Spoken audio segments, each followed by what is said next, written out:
I think there are 5 things that everybody who's starting the martial arts should know. And if you know these 5 things and you get your head wrapped around these 5 things, I think you are gonna have a fantastic experience training. If you have a fantastic experience training, you're gonna do it for the rest of your life. And I think as a martial arts teacher, that is my ultimate goal. So this is why I'm telling you these 5 things.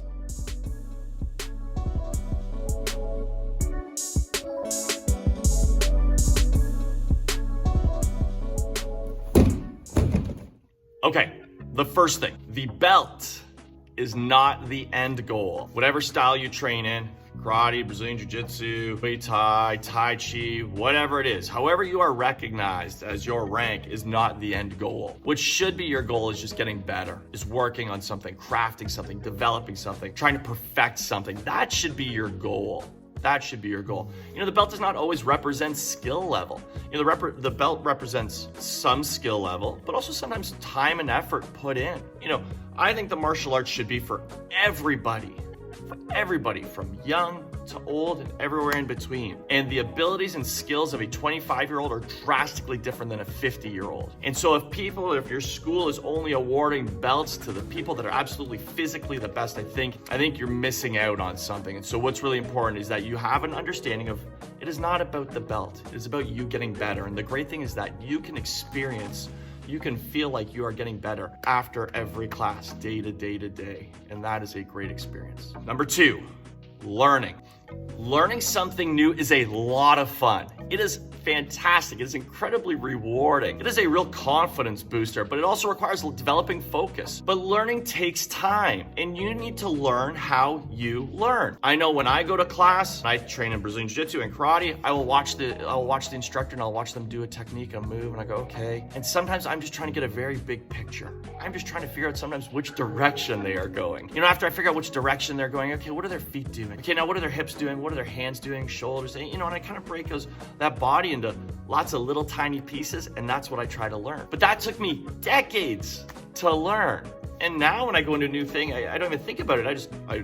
My process is automatic like that. But when you were starting out, you are learning how to learn. And here's the great thing about that. Once you have a technique down and you go, I've got it, I've mastered it, there is something new within that technique that you can learn. It takes a real mindset shift, right? Not to think of that I've perfected something, but I am just getting better at it. And also that comes back to the previous conversation about the belt, right? It's not about the belt, it's about getting better. One of the great things as you learn how to learn is that you realize it takes time. You know, a black belt, we say, is a white belt that never gave up. They just kept going to class and trying to learn something new and trying to learn something new.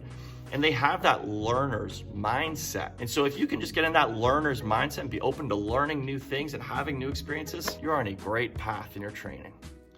Number 3, the teachers and the school. I'm clumping 2 together. Not all teachers are the same. Not all schools are the same. You need to find one that matches your personality. Some schools are incredibly, intensely competitive. That is fantastic. If you are incredibly, intensely competitive, maybe you are not. Maybe you just want to learn something new and have a great experience. There are schools that suit that. You know, I always say that there are a wide range of quality of teachers, just as there are a wide range of doctors, lawyers, people that serve, meals, waiters and waitresses, whatever it is, there are a wide range. You need to find one that kind of suits you. Ultimately though, your teacher in your school, their greatest responsibility is to make sure you are safe and have a great experience. So if you go to class and the teacher pairs you up with a higher belt, that is actually for your safety.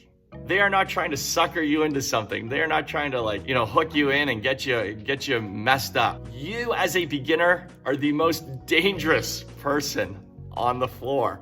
Ask any black belt. Ask any black belt. You are the most dangerous person on the floor. And so when your teacher pairs you up with somebody new, they're doing it for your safety. All right. So if you can find a teacher and a school that, 1, look out for your safety, 2, try to give you a great experience, and then fit your personality, your culture, and what you're looking at in your training, fantastic. Number 4, and I think this may be one of the most important ones, is your training partners. The people you train with matter the most. They will help make your experience the absolute best. They're not there to compete with you. They're there to learn with you. You are all trying to get better at the same time. And even though the martial arts is an individual sport, it is also a team sport. You know, if you go to a school and they're just looking for the new meat, the new blood to beat down, that school may not be for you. That may not fit your needs. You know, and so when you go to class, be aware of who you're training with. And you're gonna need a variety of people. You're gonna need somebody that's much better than you, maybe your teacher or maybe a higher belt. You're gonna need somebody that's a little bit better than you. You're probably gonna need somebody that's at your level, and then you're gonna need some people that are below you. And because each of those people, each of those training partners gives you a different experience. They help you learn in different ways. Maybe they help you polish a technique. Maybe they help you learn a new technique. And so your training partners are crucial to your experience in the martial arts. The last thing, and this is really important as well, is balance. And I'm not talking just physical balance. Obviously within the martial arts, you need physical balance. You will develop physical balance. But what I'm also talking about is your training balance. You know, no matter what martial art you take, what style you take, there are probably different aspects of training. And you need a little bit of all of those, because what you will eventually realize or learn as you move up through the ranks is that you can take something from this section of your training and apply it to this section, and this section to this section. And you'll start to see this overlap of different components of your training. And it just makes your experience, one, richer, but I think you're also gonna learn a lot faster, and you're gonna have a greater appreciation of all the different parts of your training. And so you need balance in your training. You also need balance in your life. I've taught the martial arts for a long time now. One of the things I see is when somebody comes to class and they're a new beginner and they're super excited and they're super eager and they're here 5 or 6 days a week, that they burn out. It is hard to maintain that pace of intensity on your training.